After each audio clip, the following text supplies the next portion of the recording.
The book is called The Iron Man. It was written by Ted Hughes probably 50 years ago, and a really fascinating book around an Iron Man that initially was quite feared by the townsfolk and then came and saved the day. A foot as big as, do you remember?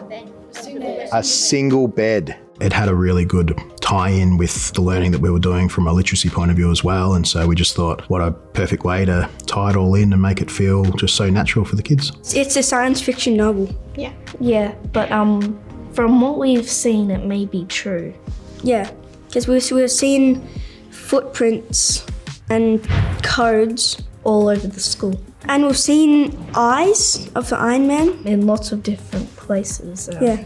I think initially I thought that it may be more challenging to get that level of engagement in make-believe imaginative concepts with kids, and I was curious to see how that might play out with upper primary. The grade 5 kids, I was quite confident they would run with this idea. The grade 6s I wasn't so sure about, and I was pleasantly surprised about that experience. We didn't have to follow the narrative of the book completely, so we made it that he was really friendly with kids and that he was a bit worried about adults, which is where the coding came in, and that knowledge that it was not the teachers that were going to help. It really felt like they needed to take action to help the Iron Man. Yeah, he is definitely like fiction, but he's like a science fiction, so it's made in like a fun way. So you actually feel like you're there with him and Getting to know him. So it makes us like feel like we're getting to know him, like he's like our next door neighbor and that. Like we're like building up a relationship with him so then we can help him.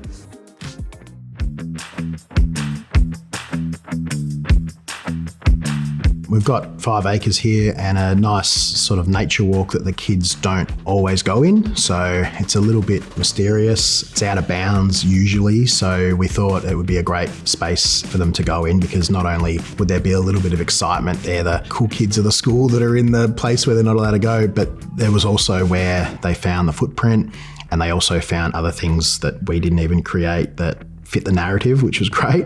What led us there was, in the letter it said, like, I've left a footprint in like soggy ground. So we thought like immediately it could be like down in the nature walk. And so we went over there and we found like a massive footprint and like a bit of like plastic around it that we thought maybe the Iron Man fell off, and there was like holes in the ground where it looked like the Iron Man was like trying to crawl. So he might have like tripped over or something, and that's why he wanted us to cover up for him. And then because the grade 5 and 6 are in separate spaces, we had a communal area in the main building there where they came together and they were able to roll out the coded messages because they were a couple of metres long. It's more fun because we get to go outside and use more energy instead of in our chairs just listening to our teacher talk. Instead of just popping up a rectangle on a whiteboard and saying this is area, they were able to live it and explore it,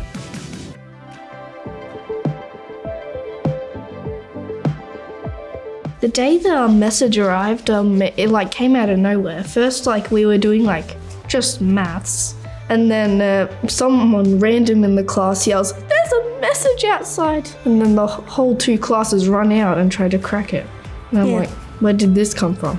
We were toying with the idea of lanyards and all that sort of stuff, but the entry point was knocking on Andrew's door and saying, "Oh my God, I think we've found something here." And it was done deliberately where Andrew would be just starting a lesson, like he had no intention of finishing it. I don't even know what he was waffling on about, but it was just boring and whatever so that it could be interrupted. I've got to talk to those kids about graffiti on the walls, Damien. It's a code. Is there any more code? And then he played off me and then I played off him, and that was sort of like, we're on.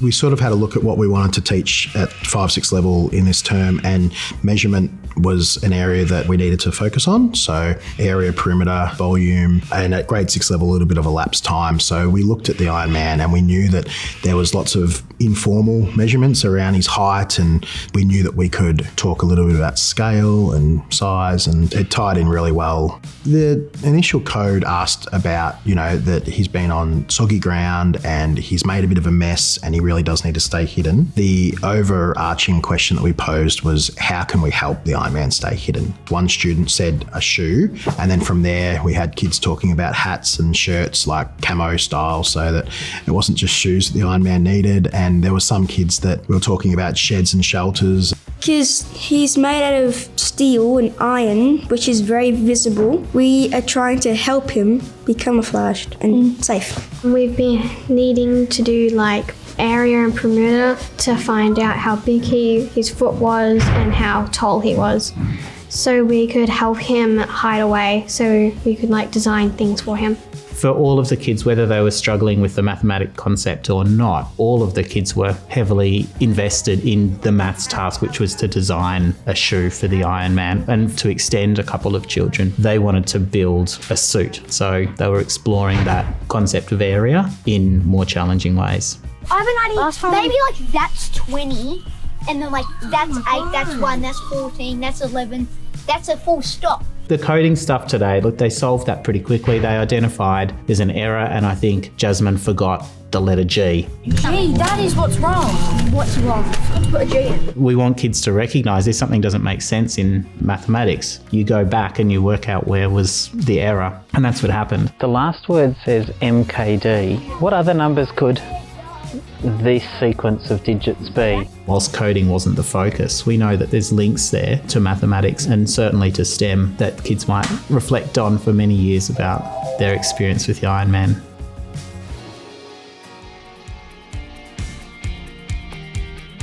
We were reading the book to them, so there was definitely sort of a understanding that this was a fictional book, but I think the introduction with the random grade 1 kid that just stumbled upon this coded message, and the fact that it didn't feel manufactured from us, and we played it up a little bit at the start with a little bit of acting, and it just got the kids in. They were convinced that there was an Iron Man. It felt like it wasn't just Andrew and Damien making it up. So that was where that buy-in came in. Once one kid came up with that other footprint that we hadn't even created, that sort of gave us the freedom to then be like, hold on, there's a bit of a mess over there, what could that be? It wasn't even necessarily created by us, but it just helped to fuel that excitement and the wonder. And every broken branch was, the Iron Man walking through that space, and we were able to really ham that up and, say, what could that be? Like, that's got to be the Iron Man, doesn't it? In that respect, we didn't necessarily dress up. It was our energy, I guess, that helped create the play.